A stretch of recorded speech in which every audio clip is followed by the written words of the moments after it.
بسم اللہ الرحمن الرحیم۔ ایسے ہی اچھے اور سچے واقعات سننے کے لیے چینل کو سبسکرائب کریں۔ جب حضرت ابو بکر کو سانپ نے کاٹا۔ پیارے دوستوں، پیارے نبی صلی اللہ علیہ وسلم حضرت ابو بکر کو لے کر مکے سے رات کے اندھیرے میں نکلے۔ کافروں کو اس کی بھنک بھی نہیں لگی۔ حضور صلی اللہ علیہ وسلم نے بہت عقل مندی سے کام لیا اور سیدھے مدینے کی طرف بڑھنے کے بجائے یمن کی جانب جانے والے راستے پر چل پڑے۔ مکے سے 5 میل دور سور نام کا ایک پہاڑ ہے۔ آپ سیدھے اس پہاڑ کی طرف تیز تیز قدموں سے بڑھنے لگے۔ حضور صلی اللہ علیہ وسلم اور حضرت ابو بکر رات کے سناٹے میں پہاڑ کی اور تیزی سے جا رہے تھے۔ ابو بکر رضی اللہ عنہ کی بے چینی کا عجیب حال تھا۔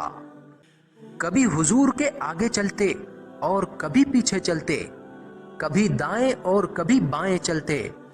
جب بار بار ابو بکر نے ایسا کیا تو حضور صلی اللہ علیہ وسلم نے پوچھا، ابو بکر یہ کیا ہے؟ کبھی آگے چلتے ہو اور کبھی پیچھے، آخر وجہ کیا ہے؟ ابو بکر رضی اللہ عنہ نے کہا، یا رسول اللہ، جب یہ خیال آتا ہے کہ کہیں پیچھے سے کوئی آپ کی تلاش میں نہ آ رہا ہو تو پیچھے چلتا ہوں، اور جب یہ خیال آتا ہے کہ کہیں کوئی آگے گھات میں نہ بیٹھا ہو تو آگے چلتا ہوں۔ اسی طرح دونوں حضرات سور نامی پہاڑ پر پہنچ گئے اور اس کی ایک گھفا غار سور کے پاس پہنچے تو حضرت ابو بکر نے عرض کیا، اے اللہ کے رسول، آپ ذرا ٹھہریں، میں اندر جا کر آپ کے لیے گھفا کو صاف کر لوں۔ پھر حضرت ابو بکر گھفا میں گھسے اور اس کی صفائی کی۔ غار میں بہت سے سوراخ تھے۔ حضرت ابو بکر نے اپنے کپڑے پھاڑ کر ان کو روک دیا، مگر 2 سوراخ بچ گئے۔ ابو بکر نے اپنے پاؤں سے ان سوراخوں کا منہ بند کر لیا اور کہا، اے اللہ کے رسول، تشریف لے آئیے۔ حضور صلی اللہ علیہ وسلم غار میں تشریف لائے اور کچھ دیر بعد ابو بکر کے پاؤں کو تکیہ بنا کر سو گئے۔ حضور صلی اللہ علیہ وسلم سو رہے تھے کہ ابو بکر کو کسی زہریلے جانور نے بل میں سے کاٹ لیا۔ بہت سخت تکلیف ہوئی، مگر حضرت ابو بکر ہلے بھی نہیں کہ کہیں حضور صلی اللہ علیہ وسلم کی آنکھ نہ کھل جائے۔ مگر جب تکلیف زیادہ ہوئی تو ان کی آنکھوں سے آنسو بہنے لگے اور حضور کے چہرے پر گر پڑے، جس سے حضور صلی اللہ علیہ وسلم کی آنکھ کھل گئی۔ آپ نے پوچھا، ابو بکر کیا ہوا؟ حضرت ابو بکر نے کہا، میرے ماں باپ آپ پر قربان، مجھ کو کسی زہریلے جانور نے ڈس لیا ہے۔ حضور صلی اللہ علیہ وسلم نے اپنا مبارک لعاب ان کے پاؤں پر لگایا تو تکلیف ختم ہو گئی۔ اس گھفا میں حضور صلی اللہ علیہ وسلم اور حضرت ابو بکر نے 3 راتیں گزاری۔ حضرت ابو بکر کے صاحبزادے عبداللہ دن بھر مکے میں رہتے، کافروں کی باتیں سنتے اور رات کے اندھیرے میں گھفا میں آتے اور حضور صلی اللہ علیہ وسلم کو پوری خبریں بتاتے۔ اسی طرح حضرت ابو بکر کے غلام عامر بن فہیرہ دن بھر پہاڑ کے آس پاس بکریاں چراتے رہتے۔ جب رات کا اندھیرا چھا جاتا تو بکریاں لے کر گھفا کے پاس پہنچ جاتے۔ اس طرح حضور صلی اللہ علیہ وسلم اور ابو بکر خوب سیر ہو کر دودھ پی لیتے۔ پھر عامر بن فہیرہ اسی راستے سے اپنی بکریاں گھر لے جاتے جہاں سے ابو بکر کے بیٹے مکہ جاتے، اور اس طرح ان کے قدموں کے نشان مٹ جاتے۔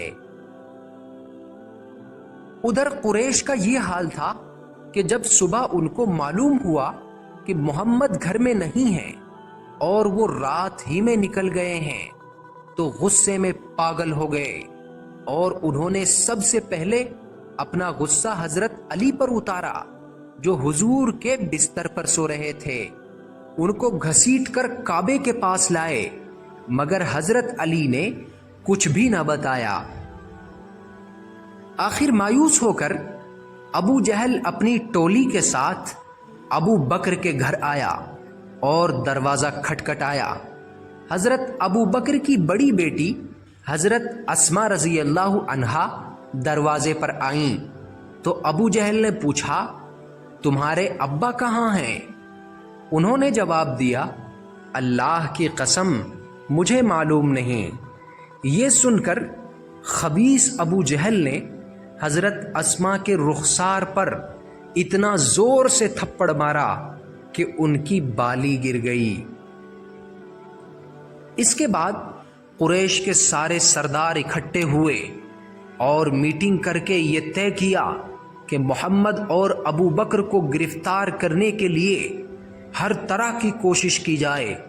چنانچہ مکے سے نکلنے والے سارے راستوں پر پہرا بٹھا دیا گیا اور یہ اعلان بھی کر دیا گیا، جو کوئی بھی محمد اور ابو بکر کو زندہ یا مردہ گرفتار کر کے لائے اسے ہر ایک کے بدلے میں 100 اونٹ کا انعام دیا جائے گا۔ اس اعلان کے بعد تلاش کرنے والوں نے ہر جگہ حضور صلی اللہ علیہ وسلم کو تلاش کیا۔ ہر گلی اور کوچے میں، پہاڑوں میں اور مدینے جانے والے ہر راستے پر حضور صلی اللہ علیہ وسلم کو ڈھونڈا۔ قریش نے ماہر کھوجی بلائے جو قدموں کے نشان دیکھ کر معلوم کر سکیں کہ محمد اپنے ساتھی کے ساتھ کہاں گئے۔ ایک ماہر کھوجی قدموں کے نشان دیکھتے دیکھتے کافروں کو لے کر اسی پہاڑ تک پہنچ گیا جس کی گھفا میں حضور صلی اللہ علیہ وسلم اور حضرت ابو بکر موجود تھے۔ کھوجی نے کہا، وہ دونوں یہاں تک تو آئے ہیں مگر یہاں سے آگے قدموں کے نشان نہیں مل رہے ہیں۔ ان میں سے کسی نے کہا، یہاں پاس ہی میں ایک گھفا ہے، ہو سکتا ہے وہاں چھپے ہوئے ہوں، وہاں بھی دیکھ لیتے ہیں۔ چنانچہ غار کے بالکل پاس پہنچ گئے، مگر اللہ جسے بچانا چاہے اسے کون نقصان پہنچا سکتا ہے۔ جیسے ہی وہ لوگ آگے بڑھے تو دیکھا کہ گھفا پر مکڑیوں نے جالے ڈالے ہوئے ہیں، اور ایک روایت کے مطابق کبوتروں نے انڈے بھی دیے ہوئے ہیں۔ یہ دیکھ کر وہ بولے، یہ جالے تو محمد کی پیدائش سے پہلے کے ہیں، یہاں لگے ہوئے ہیں، اگر وہ یہاں آتے تو جالے تو ٹوٹ جاتے۔ اتنا کہہ کر وہ واپس چلے گئے۔ غار کے اندر حضرت ابو بکر بہت بے چین تھے، ان کو کافروں کے پیر نظر آ رہے تھے اور وہ ان کی آوازیں بھی سن رہے تھے۔ اسی بے چینی کے عالم میں حضرت ابو بکر نے حضور صلی اللہ علیہ وسلم سے کہا، یا رسول اللہ، اگر ان میں سے کسی نے جھک کر دیکھا تو ضرور ہمیں دیکھ لے گا۔ حضور صلی اللہ علیہ وسلم نے جواب دیا، ابو بکر، تمہارا ان دونوں آدمیوں کے بارے میں کیا خیال ہے جن کے ساتھ تیسرا اللہ ہے؟ یہ سن کر حضرت ابو بکر کو تسلی ہوئی۔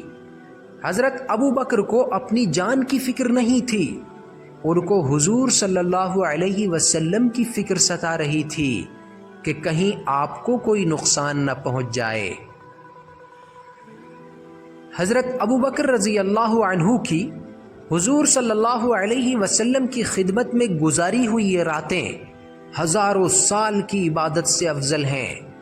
حضرت عمر رضی اللہ عنہ نے فرمایا، اگر میری زندگی کے سارے نیک عمل ابو بکر کو دے دیے جائیں اور ان کی ایک رات اور ایک دن کا ثواب مجھے دے دیا جائے تو میں فائدے میں رہوں گا۔ رات تو ہجرت والی اور دن وہ جب انہوں نے حضور کی وفات کے بعد مرتدوں سے جہاد کیا۔